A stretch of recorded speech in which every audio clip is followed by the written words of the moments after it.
Dalam Bapa dan Putra dan Roh Kudus. Amin. Allah Tritunggal Maha Kudus. Engkaulah terang dari segala terang. Terang yang tak tersampaikan. Terang yang luar biasa. Terang yang membuat orang bisa mati. Karena itulah mengapa kita tidak bisa melihat terang Allah. Karena terang Allah dapat menghancurkan, membinasakan manusia. Hanya Musa yang diizinkan untuk melihat terang Tuhan dari belakang. Tidak dari depan, tapi dari belakang. Dan dalam terang Allah tidak ada kegelapan. Bantu kami ya Bapa untuk mengenali terang itu. Terpujilah nama-Mu dan sepanjang masa. Amin. Para saudara, kenapa kita manusia tidak bisa melihat Allah? Karena Allah itu adalah terang yang jutaan watt. Ya, sekali lagi yang tak bisa kita selami dengan kemanusiaan kita. Ketika kita bertemu dengan Allah, kita pasti mati. Karena terang itu sangat-sangat jutaan mungkin watt. Kita saja melihat terang matahari, kita bisa menjadi buta. Apalagi melihat terang Allah. Nah, dalam konteks ini kita perlu bicara sedikit tentang Yesus sebagai terang. Ya. Dalam kegelapan. Dan kenapa Yesus lahir di masa kegelapan. Ya. Dan itulah terang itu telah datang karena kita hidup dalam kegelapan.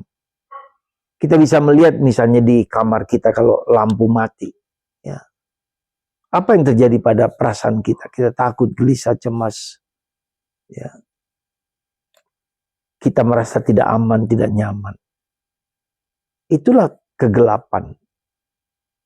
Ketika orang hidup dalam kegelapan, maka hidup dalam ketidakpastian, ketidaknyamanan, kejenuhan, kebosanan. Itu secara fisik bisa kita lihat. Nah, secara rohani, secara lebih dalam lagi, secara mental, itu adalah keutamaan-keutamaan. Apakah kita memiliki keutamaan dalam hidup kita? Ya, keutamaan apa? Ya, keutamaan terang, sabar, murah hati, lemah lembut.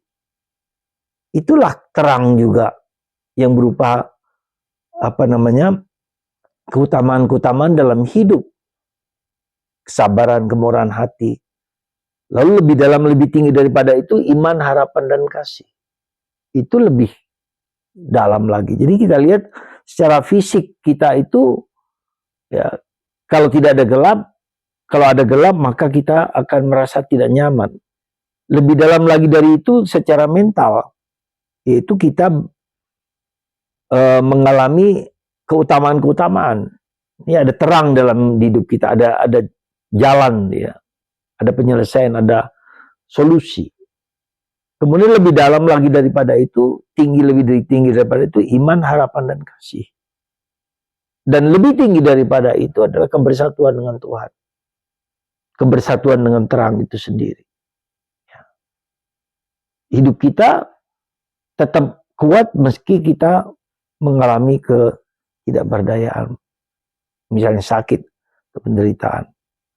Jadi kita bisa melihat gradasi hidup dalam terang. Semakin kita bersatu dengan Tuhan, semakin kuat kita menghadapi kehidupan yang tidak mudah ini.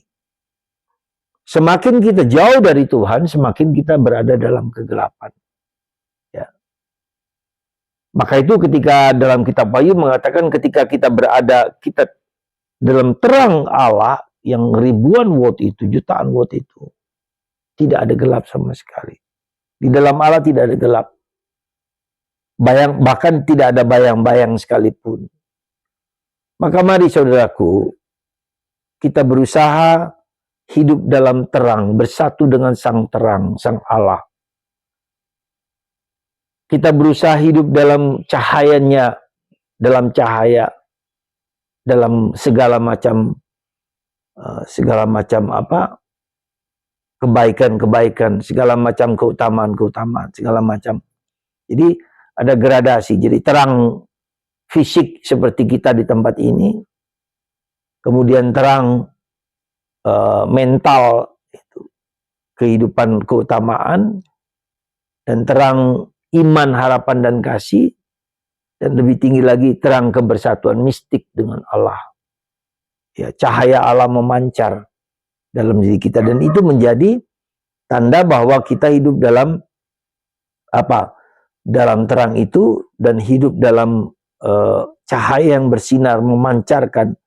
Hidup misi kita, hidup kesaksian kita bukanlah pertama-tama kita memberi kesaksian tentang Allah kepada orang, tapi hidupku itu memancarkan sinar, memancarkan terang.